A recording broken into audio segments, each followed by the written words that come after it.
තනවා මේ සීනි ගෙනල්ලා තියෙන අපේ නෑදෑයෝ මිස් එළියින් අයට බණ ටික අහන්න බැරි නම් පොඩ්ඩක් නිහඬව හිටියනම් හරිනේ අපිට මේ වැඩසටහන කරගන්න. පුළුවන් නම්. එහෙම අමාරුයි වගේ නෑ ඇතුළට ඇවිල්ලා වාඩි වෙන්න නේ. මේ ගමේ තාත්තලගේ හිඟයක් එහෙම තියෙද? මේ ධර්මශාලාවේ ඉන්නවද එක තාත්තා කෙනෙක්ක? ඉන්නවද කොයි හරි? ඇතුලේ මේ පොඩි දරුවෝ ටික හරි පිරිම් පරාණ ටිකක් හිටපු එක හොඳයි හොඳ. නැත්තම් මං විතරක් මේකේ තනියම. ඉන්නවද එක තාත්තා කෙනෙක්ක ධර්මශාලාවේ? නෑ. බලන්න මුස්ලිම් මිනිස්සු සතියේ දවසක් වෙන් කරගෙන පල්ලි යනවද නැද්ද? මුස්ලිම් මිනිස්සු පල්ලි යනවා සතියේ දවසක්. තියෙන සේරම වැඩ ටික නවත්තලා දාලා අර කඩකාමර සේරම වහලා දාලා මුස්ලිම් ටවුන් එකකට බහැලා බලන්න. ඒ පල්ලි යන දවසට එක මිනිස්සෙක්වත් නැහැ. සේරම කඩ ටික වහලා. සතියට සැරයක්. ක්‍රිස්තියානි මිනිස්සු පල්ලියට යනවා. ඒවට ભેද නැහැ. හැබැයි පෝයකටවත් පන්සලකට එන්න බැරි පිරිසක් ඉන්නේ කොහෙද? මේ බෞද්ධයෝ. මේක රැකගන්න මං කියන්නේ වගකීමක් ගන්න පුළුවන් පිරිසක් ඉන්න ඕනේ. පිරිමි ටික පන්සලකට එන්නේ නැත්තම්. පිරිමි ටිකට මේකේ වගකීමක් ගන්න බැරි නම්. හිතන්න පන්සලක දැන් තියෙන සමිති මොනවද?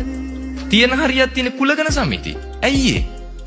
ඇයි කුලගණ සමිති හදලා තියෙන්නේ? තාත්තලෙන් නෑනේ. මං කියන්නේ මේක රැකගන්න. අපි මේ සිවුරු දාගෙන ඉන්නේ, අපි මේ බණ කියන්නේ, අපි මේ කැපකිරීම කරන්නේ සිවුරු ඇරලා ගෙදෙට්ට ගිහිල්ලා ලස්සනට තරුණ ජීවිතයක් ගත කරන්න බැරුව නෙවෙයි. හිතන ඇති මාර ලස්සනයිනේ, හරිම සැපෙන් අපි ඉන්නවා කියලා. කණ්ඩ බොන්න ටික හම්බෙනවා. මං කියන්නේ ඇවිල්ලා මහණෙලා බලන්න.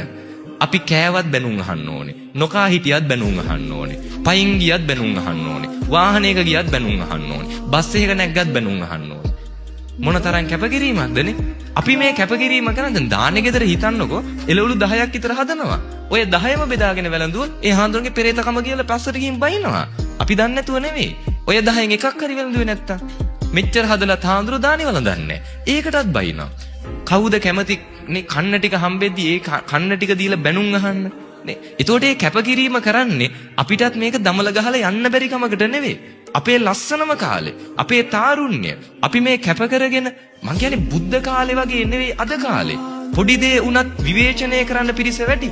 අද මේ පන්සලේ ගමේ දායකයෝ ටික හොයාගන්න අමාරු වුණාට, අද මේ ගමේ පන්සලේ පිරිමි ටික හොයාගන්න බැරි වුණාට පොඩි හාමුදුරුවෝ බලන තරුණ හාමුදුරු කෙනෙක්. ඒ හාමුදුරුවෝ නායක හාමුදුරුවෝ එකතු වෙලා හරි ලස්සන පින්කමක් කරනවා. හැබැයි මේකට ශක්තියක් වෙන්න මං කියන්නේ ඇති. බොහෝ පිරිසක් ඇති මේකේ පිටිපස්ස ඉඳගෙන. නමුත් පින්කමක ඉස්සරහට එන්න මේකට ශක්තියක් වෙන්න පිරිමි නැති වුණාට පාන්දර 12ට හරි කමක් නැහැ. ගමේ පන්සලේ හාමුදුරුවෝ මොකක් හරි වැරද්දක් කළා තිබ්බොත් පන්සලෙන් පන්නන්න ওই සෙට් එකේ ඉද නැද්ද? සරංචීත කරේ තියාගෙන. අද මෙතෙන්ට නැති දායක සභාවේ වැඩිම පිරිස හාමුදුරුවෝ පන්නන්න ඕනේ වෙච්ච දවසක එදාට පන්සලට. මතක තියාගන්න ලංකාවේ ඉන්නේ කිසිම කමකට නැති ආත්මාර්ථකාමී කිසිම හැඟීමක් නැති බෞද්ධයෝ. පන්නන්න ඉන්න ඕනේ තරම්. මේවා අවුල් කරන්න ඉන්න ඕනේ තරම්. මේවට චෝදනා කරන්න දොස් කියන්න ඉන්න ඕනේ තරම්. කොහෙද ඉන්නේ මේක රැකගන්න? අපි කැප වෙන්න ඕනේ මේ සම්බුද්ධ ශාසනය රැකගන්න. අතීතේ ඉඳන් සිංහලයට පැවැත්මක් තිබුණේ මේ ගෞතම බුදු ශාසනයත් එක්ක. බෞද්ධ ආගමත් එක්ක, මේ සම්ප්‍රදාය එක්ක, මේ ආගම් එක්ක, මේ සංස්කෘතියත් එක්ක අපි බද්ධ වෙච්ච නිසා තමයි අපි මේ තත්වයකට අපේ පැවැත්මක් තිබුණේ. අතීතේ ඔබ පන්සලකට එද්දි සෙරෙප්පු දෙක අවුරුදු 20කට කලින් ගලවපු තැනයි අද ගලවන තැනයි වෙනස්ද නැද්ද? වෙනස්.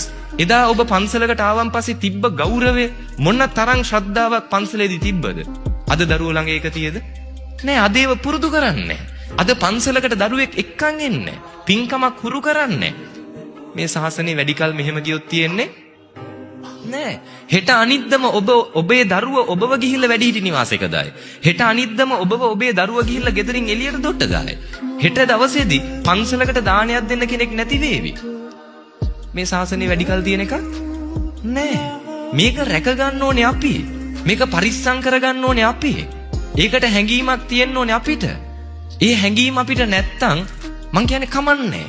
මේක වැඩක් නැත්තම් නේ මේක දමල ගහලා අයින් කරන්න කියලා හිතනවනම් කමක් නැහැ. හැබැයි අනාගතයේ අපේ දරුවන්ට මේ වටින දේවල් නැති වේවි. මේ බෞද්ධ දර්ශනය, නිවන් මාර්ගය කියන එක තඹ සත පහක්වත් තාම අපිට තේරිලා නෑ.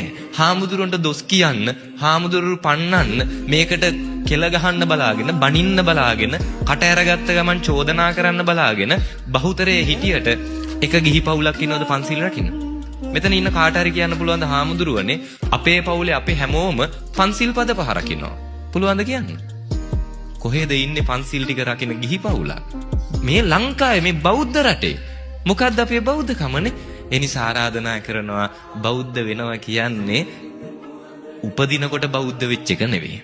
බෞද්ධ වෙනවා කියන්නේ අම්මා බෞද්ධ නිසා මම බෞද්ධ වෙච්ච එක නෙවෙයි. බෞද්ධ වෙනවා කියන්නේ මම තාත්තා බෞද්ධ වෙච්ච නිසා මම බෞද්ධ වෙනවා කියන එක නෙවෙයි. බෞද්ධ වෙනවා කියන්නේ ලොකු හාමුදුරු අඳුරන නිසා බෞද්ධ වෙන එක නෙවෙයි. බෞද්ධ වෙනවා කියන්නේ පන්සල් ආපු නිසා බෞද්ධ වෙන එක නෙවෙයි. අවබෝධයක් තියෙන්න ඕනේ නේ. අපි කතා කරන්නේ ඒකනේ. මිනිස්සෙක් විදිහට හිතලා වැඩක් කරන්න පුළුවන් වෙන්න ඕනේ. හිතෙන්න ඕනේ. දැන් අපි එන්නේ පන්සලක. හිතෙන්න ඕනේ. අපි ඇවිල්ලා ඉන්නේ දැන් බණක් අහන්න. එතකොට අපි දැනගන්න ඕනේ මෙතෙන්ට මගෙන් මොකද්ද වෙන්න ඕනේ. ඒකයි අපි කරන්න ඕනේ. gedara iddi බට්ටික කනකොට හිතන්න ඕනේ දැන් මගෙන් වෙන්න ඕනේ මොකද්ද? මේ බට්ටික කන එක. ඒ වෙලාවේ gedara අයත් එක්ක සුවඳව කතා කරන එක. ඉස්කෝලේක ගියොත් එතෙන්දි හිතන්න ඕනේ මෙතෙන්ට මගෙන් මොකද්ද වෙන්න ඕනේ. මිනිස්සෙක් කියන්නේ ඒක. තේරෙනවද? හරිද? ඒ නිසා මනසින් උසස් කියන්නේ අර තිරිසන් සත්තු වගේ හැසිරෙන්න බෑනේ. තිරිසන් සත්තුන්ට මනසක් නැහැනේ. හිතන්න හැකියාවක් නෑ. ඒ අයට සහෝදර සහෝදරියෝද අම්මා තාත්තද දරුවෝද ඒවා අදාළ වෙන්නේ නෑ. තැනක් නොතැනක් අදාළ නෑ. අපි මිනිස්සු වෙන්න ඕනේ. පැහැදිලිද? මනසින් උසස් වෙන්න ඕනේ. බුද්ධිමත් වෙන්න ඕනේ. මේ ශාසනය රැකගන්න, මේක පරිස්සම් කරගන්න. මේකට හැඟීමක් නැති පිරිසක් ඉන්නේ. ලෝකේ ආගම් හොයලා බලන්න නිදහසෙම ඉන්න පුළුවන් ආගම බෞද්ධ ආගම. ඒ අතරත් ලෝකේ හොයලා බලන්න ඒ ආගම ගණන් ගන්න නැතුව ඒක පල්ලෙහාට දාන පිරිස ඉන්නෙත් බෞද්ධ ආගම. ඒ නිසා මෙහෙම ගියොත් නම් වැඩිකල් මේ ශාසනය පවතින එකක් නෑ. හිමයි කියලා අතාරින්න බෑ. අයි මොන කැපකිරීම කළා හරි අපි මේක රැක ගන්නවා. අපේ අන්තිම හුස්ම පොද යනකම් උනත් මේ ශාසනය පරිස්සම් කරන එක අපි ඒක කැප වෙලා කරනවා. අපිට මොන දේ අහිමි වුණත්. හරිද? මොකද මේ වටිනා ධර්මය අපි රැක ගන්න ඕනේ. ඒ හැඟීම අපිට තියෙන්න ඕනේ.